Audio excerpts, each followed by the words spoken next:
The sun was just beginning to climb over the skyline as passengers bustled through JFK International Airport, suitcases in tow and coffees in hand. Among the crowd was a poised black woman dressed in a sleek navy jumpsuit, rolling a burgundy designer suitcase behind her. Her name was Elaine Moore, and her calm presence contrasted the chaotic energy of the terminal. She wore confidence like perfume, subtle, yet unmistakable. Before we continue, hit that subscribe button, turn on your notification bell to get notified for more, share to friends. Where are you watching from? Please tell us in the comments. We love seeing how far our story goes. Elaine approached the security checkpoint, her phone already displaying her digital boarding pass. She greeted the TSA agent with a polite smile, which was returned professionally. But just as she reached for the tray to slide off her heels, a uniformed airport police officer stepped in abruptly. "Ma'am," he barked, "you're going to need to step aside." "No." Elaine blinked. "Is there a problem?" "You look suspicious." "I'll be asking the questions," he snapped, his tone dripping with authority. Other passengers turned to watch as the officer stood inches from her, hand on his belt, clearly attempting to assert dominance. "I'm just going through regular screening like everyone else," she replied, her voice steady but low. He snatched her passport from her hand without warning.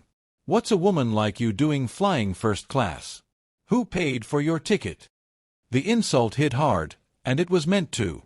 Elaine inhaled slowly, measured, controlling the flare of emotion rising in her chest. She had encountered microaggressions before, but this wasn't micro. It was loud, public, dehumanizing. "I suggest you speak respectfully," she said, holding his gaze. "And return my passport." "Or what?" the cop smirked. "You gonna call a lawyer?" "No," she said, pulling out her phone. "I'm calling my husband."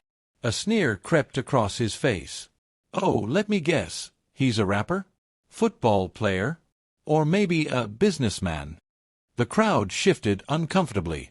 People whispered. Phones began to record. The officer didn't care. In fact, the attention seemed to fuel him. Elaine dialed. "Hey baby," she said. "Yeah, I'm at Gate 4, Terminal B. One of the airport cops is harassing me for no reason. Can you handle it?" On the other end of the line was Andre Moore, a man whose name didn't ring bells unless you owned a plane or sat in a boardroom. Founder and CEO of More Skies Aviation, one of the fastest-growing luxury airlines in the country, and owner of the very airline Elaine was flying on. "Give him the phone," Andre said calmly. Elaine extended the phone to the officer. "It's for you." He scoffed, ignoring the phone. "I don't